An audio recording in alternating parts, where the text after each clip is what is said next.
نمازوں میں رویا کرو، قنوت میں رویا کرو کہ اللہ وہ دور واپس لا۔ اس کے لیے تڑپو۔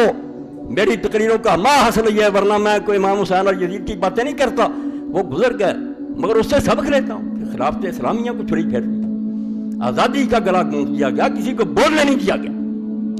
خوف اور طمع دو گاٹیاں جہاں توحید پر چھری چلتی، ایک محض کہتا رہتا میں اللہ کو مانتا ہوں، ڈراوا آیا ڈر گیا، توحید ختم ہو گئی، لالچ ملا چھوڑ گئے، بک گئے لوگ، ضمیر جو تھے فروخت کرتے، اپنا علم بیچ دیا، کرم بیچ دیا، بیچ رہے ہیں لوگ، روز کارم دیکھ رہے ہیں، بے ایمان ہو گئے، پڑھے لکھے بک جاتے، وہ اس کو دانائی سمجھتے ہیں کہ وقت کا ساتھ دو زمینی حقائق کا۔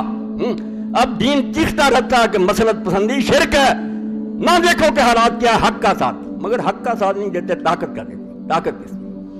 یہ بہت عمدہ تصویر ہے کہ حضرت معاذ ابن جبل رضی اللہ عنہ رسول کریم علیہ السلام کے صاحب نے سے بہت علم والے، یمن کا گورنر آپ نے بنایا، قاضی بنایا، ایک صفحہ سن لیں حضور کی محنت، اور برباد جو ہوئی اور اب تک ہے وہ بتانے کی ضرورت نہیں کہ ہمارے پاس اس کا کچھ نہیں رہا۔ حضرت معاذ رضی اللہ عنہ کی تصریح اور اسلامی خلافت کی اصلی تصویر قابل غور ہے۔ 157 158 سوال۔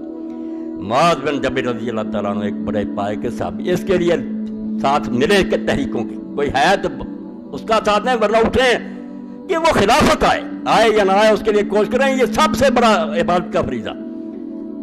روم کے دربار نے سفیر بن کر گئے تھے، رومی سردار نے کیسر کے جاہ و جلال اور اعزاز و اختیارات سے ان کو مرعوب کرنا چاہا۔ دربار جلاد کھڑے ہیں، وہ بادشاہ والا روب تھا، یہاں مسلمانوں پر دوسرا ہی رنگ چھایا ہوا تھا، یہاں تو حضور نے ان کو بدل دیا تھا کہ کیا ہے تختر کیا ہے جلاد، اللہ بڑا۔ جن کے دل میں جلال خدا بندی کا نشیمن ہو، ان کی نظروں میں اس طلسم اذخار پہ دنیاوی کیا وقت ہو سکتی، آزاد ہے اللہ رحمت اللہ، دنیا کی ٹھیکریاں انہیں کیا دھوکہ دے سکتی، سونے چند۔ حضرت معاذ رضی اللہ عنہ امیر عرب کے اختیارات کی جن الفاظ میں تصویر کھینچی وہ حسب ذیل، یہ کوئی شخص بتایا کہ معاویہ رضی اللہ عنہ کے دور میں یہ رہا تھا، یزید کی بات نہیں، اس نے ملک عزوز حضور نے فرمایا ظالم بادشاہی، اللہ کے رسول کے کلمات ہیں 30 سال کے بعد تم کون ہو وکالت کرنے والے، اللہ سے ڈر جاؤ، پوری امت کے اجماع کی مخالفت کرتے ہو کہ اس کا دور کوئی صحیح اسلامی حکومت نہیں تھا، ظالموں اللہ بخشے اسے جنت دے، ہمیں کیا اعتراض، مگر خلافت نہیں رہی اسلامی۔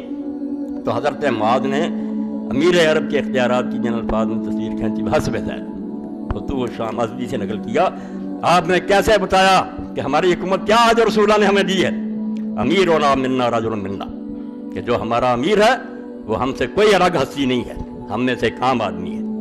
ان عامل فینا بکتاب دین ربنا و سنت نبینا قررنا علیہ، اگر وہ اللہ کی کتاب کے مطابق چلے گا اور ہمارے نبی کی سنت کے مطابق اس کا حکومت طرز عمل ہوگا، ہم اس کو حکومت پر برقرار رکھیں گے۔ وَإِنْ عَمِلَ بِغَيْرِ ذَلِكَ ضَلْنَا عَنْهَا، اگر اس سے ہٹے گا کان پکڑ کر اتار دیں گے، یہ چھن گیا، یہ نہیں رہا اختیار آپ کے پاس، نہ اس وقت نہ بھی 14 سال گزر گئے نہیں، اپنی مرضی سے کوئی آتا ہے، کوئی دوسرا زبردستی اس کو اتار دے ورنہ چھوڑتا نہیں، امت کے پاس سے عدل و نصب کا اختیار چھن گیا کہ مسلمان اپنی مرضی سے کسے لائیں اور جب ناپسند کریں چلتا کریں۔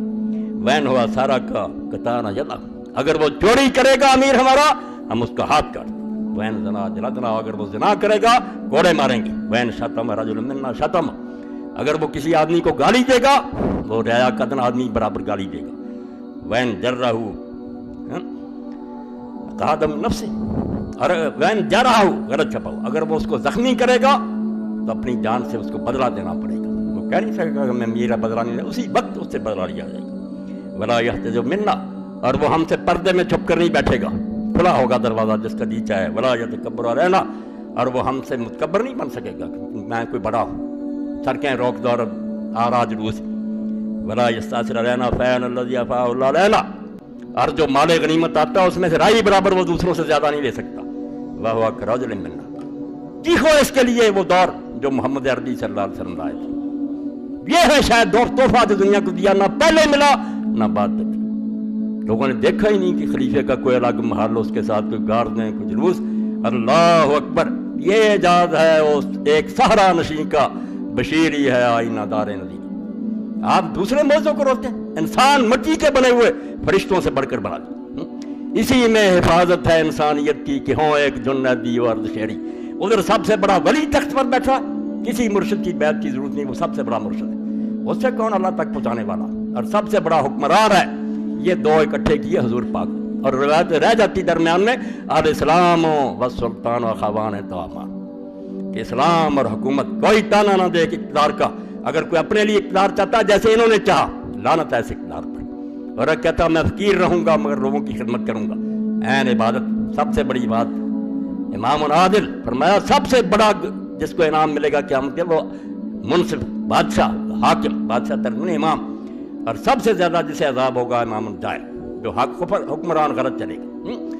7 گروہ جو اللہ کے عرش کے سائے کے نیچے ہوں گے، ان میں پہلا فرمایا امام عادل حکمران. اس لیے یہ دنیا ہے جس کا جی چلتا بکواس کرتا ہے کہ اقتدار کی جنگ تو شروع سے انبیاء اور کافر لڑ رہے ہیں. اقتدار آپ تانا سمجھتے ہیں کہ بدماشوں کو دے دیں کہ وہ دنیا میں بدکاریاں پھیلائیں. چھیننا تو دونوں جڑوے پائی. کوئی سیاسی نہ کہے سیاست دین سے الگ ہوئی، کچھ بھی نہیں. لعنت اس دین پر بھی اور اس سیاست پر. لا یسلو واحد منہما الا بصاحب الاخر. ان میں سے کوئی ٹھیک نہیں رہے گا جب تک دوسرا ساتھ نہیں ہوگا. نہ سلطان ٹھیک رہے گا اگر اسلام نہیں ساتھ، اقتدار ظالم بنا دے گا. اور اقتدار جو ساتھ نہیں ہوگا میری طرح باز ہوگی، منت ہوگی سماج تو آپ کا جی چاہے گا کپڑے جھاڑ کر چلے جائیں، کوئی عمل نہیں ہوگا. ان میں سے ایک بھی فرمایا ٹھیک نہیں ہوگا جب تک دوسرا ساتھی نہیں ہوگا. مثال کیا دی؟ فالاسلام اصل ہمارا صالح یہد. اسلام ایسے سمجھو جیسے بنیاد ہے عمارت کی، بنیاد ہی نہ ہو تو عمارت گر جائے گی. کتنی زبردست حکومت، کچھ نہیں ظالمانہ. اور بالکل آج ساری دنیا جانتی ہے یہ جنہوں نے چھپایا ہوا اوپر کر کے نا تھوڑا بہت زیب و زینت ہم کہتے ہیں ترقی کا، سب سے زیادہ حرام زادے اور بالکل دہشت گرد بدماشی ہے. دنیا کی جو وسائل چھینتے ہیں، بہانے بناتے ہیں، کوئی چھپی نہیں رہی ان کی بات. ان کے اپنے ملکوں کے بھی جانتے ہیں کہ صرف حرام زادے دھوکہ دیتے ہیں، ورنہ نہ دہشت گردوں سے نہ کوئی خود دہشت گرد پیدا کرتے. آپ جہاز بنائے ہوئے کمپنیاں جن کے ذریعے منشیات لے جاتے ہیں اور ملکوں میں دیتے ہیں کہ ہمارے نوجوان جو نشے میں پڑ جائیں اور ہم جاتے ہیں، یہ سب کچھ چھپا ہوا. کوئی نہیں ہے منشیات سے، صرف غریبوں کو کچلتے ہیں کہ عوام کچلے رہے ہیں. آپ بدماشیاں کر دی، کمپنیاں بنائی. تو فرمایا ٹھیک نہیں چلے گا جب تک دوسرا نہیں ہوگا. اگر اسلام نہیں ہوگا سلطان گر جائے گا، ظالم حکومت ہوگی. بس سلطان و حارس، اور سلطان کی مثال جو خلیفہ وقت کی وہ چوکی دار کی ہے عمارت کا. ومال حارس لہو ضائع، جس عمارت کا کوئی پہرے دار ہی نہیں وہ بھی لٹ جائے گی، اس کا جی چاہے لٹ. یہ کام تو اللہ کے رسول علیہ السلام نے کیا. اور اس کے بعد مولانا آزاد کیسے لکھتے ہیں؟ سنو، غیر حدیثوں کی تازہ کتاب ہے مگر ظالم اس کو چھپا جاتے ہیں. میں اور کیا کہہ رہا ہوں، ان الفاظ کو غور سے پڑھو. کیا اس سے واضح تر، اس سے روشن تر، اس سے صحیح تر، اس سے مؤثر تر الفاظ میں جمہوریت کی حقیقت ظاہر کی جا سکتی ہے؟ کیا حکومت عام کی اس سے بہتر نوعیت ہو سکتی ہے جو حضرت معاذ نے فرمائی؟ کیا مساوات نوعی اور عدم تفوق و ترجیح افراد کی اس سے بہتر مثال تاریخ عالم پیش کر سکتی ہے؟ اور آگے کیا کہتے ہیں؟ اللہ بنو امیہ سے انصاف کرے، ان ظالموں کو سزا دے جنہوں نے اسلام کی اس مقدس تصویر مساوات کو اپنی کثافت سے ملوث کر دیا اور اس کی بڑھتی ہوئی قوتیں دور عروج میں پامال مفاسد استبداد ہو کر ڈکٹیٹرشپ کے پاؤں میں کچل دیا. اللہ بنو امیہ سے انصاف کرے. میں بھی یہی کہتا ہوں کہ اللہ ان سے نپٹے. انہوں نے عین اس وقت جب اسلام اوپر چڑھ رہا تھا اس کو دنیا کی بادشاہت بنا دی، اور آج تک ہم ان کے جرموں کا ڈیفینس کر رہے ہیں. ہم جو کہتے ہیں کہ ہندوستان پر حملے کیا، ہم مجرم ہیں. کیوں حملے کیے؟ جب اسلام نے یہاں نافذ کیا، آئے خزانے لوٹے، مندر توڑے، وہ غازی ہیں، شہید ہیں، یہ تاریخ کو مس کیا. ہم قرآن سے ہٹ گئے، غلط میں یاروں پر جانتے کہ انہوں نے علاقے فتح کیے. علاقے فتح کر جرم ہے. علاقے فتح کرنا صرف ابو بکر عمر کے لیے جائز رضی اللہ تعالیٰ عنہ، جن کے اپنے علاقوں میں اسلام چل رہا تھا. انہیں حق تھا کہ بھائی اپنے علاقوں میں یہ چلاؤ، ورنہ ہماری ریت بن جاؤ، عدل و انصاف سے فائدے اٹھاؤ، ورنہ ہمارے بالکل جائز بات. ان کو کیا حق ہے جو آپ بدماشیاں کر رہے ہیں، شرابیں پی رہے ہیں، لونیاں رکھی ہوئی ہیں، لوگوں کا مال لوٹتے پھرتے ہیں، خزانے لوٹ کر لے جاتے ہیں، جا کر وہاں محل بنا لیتے ہیں. یہ کوئی اسلامی حکمرانی ہے اللہ کے لیے. وہ شاہ ولی اللہ کی بات یاد رکھیں، اسلام کا دفاع کیا کریں، مسلمانوں کے اعمال کا دفاع نہ کیا کریں. بڑھ کر کافروں سے آپ اعتراض کریں کہ یہ ہمارے بادشاہ ظلم کرتے ہیں، تاکہ کافروں کو پتہ چلے کہ یہ عادل امت، نیک امت ہے جو صحیح کو صحیح کہتی، غلط کو غلط کہتی. ہم خواہ وکیل بننا کہ جس ظالم نے بھی لوگوں کے علاقے چھینے وہ بڑا غازی تھا، بڑا شہید تھا. کیا غازی اور شہید تھا جب اسے علاقے میں اسلام نہیں جاری کیے، ایک مدرسہ نہیں بنایا، کوئی مکاتب نہیں کھولے، دولت لوٹی چلے گی. میں نے اشارہ کر دیا، اس سے ساری تاریخ کو سمجھ لیا. ہم ایسے حکمرانوں کو کوئی صحیح حکمران نہیں مانتے جو صرف حبس ملک گیری میں مبتلا تھے. ملک چھینو، ان کو ایک بھوک لگ گئی تھی کہ ان کو سیر نہیں ہوتے تھے، وہ کھاتے جاتے تھے دنیا کے ملک. حکمران وہ ہیں جو فقیر اور درویش تھے. تو ایک بات تو یہ ہے، اور دوسری ضمنی بات یہ ہے کتابوں بھی لکھی اس دور میں، آپ حیران نہ ہو، میں جانتا ہوں میرے پاس روزانہ کتابیں آتی ہیں دھڑا دھڑ بارش کے قطروں کی، اتنے خبیث ہیں یہ لوگ جو امام حسین کے خلاف اٹھ کھڑے ہوئے۔ اور کیا وجہ؟ حکومتوں نے انہیں کھڑا کیا، انہیں گرانٹ ملتی ہے، حکومت ان کی پشت پناہی کرتی ہے، وہ کہتے ہیں اگر حسین جیسی ذہنیت لوگوں میں پیدا ہو گئی کہ بروں کو اتار دو تو لوگ تو اٹھ کھڑے ہوں گے، ان کو سنا دو۔ کہ لوگ انہیں روکتے تھے، یاروں نے غلطی کی، وہ نہیں مانے کسی کی نصیحت، خواہ مخواہ آ گئے۔ یہ میرے بھائیوں حکومتوں کے لیے بڑا فائدہ ہے اس میں کہ روشنی کا ایک مینار ہے، اس کو گرا دیا جائے۔ جیسے ڈاکو آتے ہیں پہلے لائنیں کاٹ دیتے ہیں کہ بتیاں بجھ جائیں، یہ بتی بجانا چاہتے ہیں کہ ساری تاریخ میں صرف ایک کھڑا ہے ستون، وہ ہٹا دیا جائے تو پاک ہو جاتا رات۔ پھر یہی ہے کہ ہم تسبیحیں گردانتے رہیں گے، سجدے کرتے رہیں گے یا عیاشیاں کرتے رہیں گے، بولیں گے کیا کام کرو، نمازیں پڑھو، پڑھنا چاہتے ہو تو زیادہ برا لگتا آنکھیں بند کر لو، ہاں یہی حال ہوگا۔ تو حسین رضی اللہ تعالیٰ ان کے لیے موت ہے، تا قیامت قطع استبداد کر، موج خون او چمن ایجاد کر۔ جہاں ہسٹری میں آپ کو نظر آئے گا کوئی انقلابی تحریک اٹھی، پڑھ کر دیکھ لیں، صرف حضرت حسین کا حوالہ۔ لوگ اٹھے اس لیے جانے دی کہ ایک طرف مسلط ہے کہ حالات یہ کہتے ہیں کہ چپ رہنے میں بہتری ہے، ایک طرف عشق ہے، ایثار اور فدائیت ہے کہ جان دے دو، اعلیٰ اقدار اور اصول تباہ ہو رہے ہیں، اصولوں کی حفاظت کرو، جان بہت اتنا چاہے اصول بچاؤ۔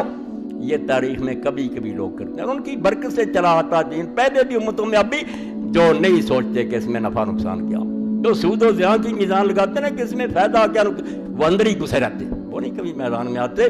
جو بیچارے آتے ہیں میدان میں وہ سوچ کر آتے ہیں کہ ٹھیک ہے صرف بربادی بربادی، مگر جس دھج سے کوئی مقتل کو گیا وہ شان سلامت رہتی ہے۔ یہ جان تو آنی جانی ہے، اس جان کی تو کوئی بات نہیں، وہ نہیں پھر مرتے، زندہ ہو جاتے ہیں، دوسرے کیڑوں کی طرح مر جاتے ہیں، پتہ بھی نہیں کہاں دفع ہوا، یہ زندہ ہو جاتے ہیں کیونکہ وہ اقدار کی ویلیوز کی حفاظت کرتے ہیں کہ دنیا میں جو اصول ہے حق کے، یہ نہ کہو کہ طاقت حق ہے، یہ کہو حق طاقت ہے، تو صحیح بات وہ حق وہ طاقت ہے، طاقت حق نہیں ہے کہ کوئی آدمی طاقتور بن گیا تو ٹھیک ہے وہ، مگر زیادہ ایسے ہی ہوتا ہے۔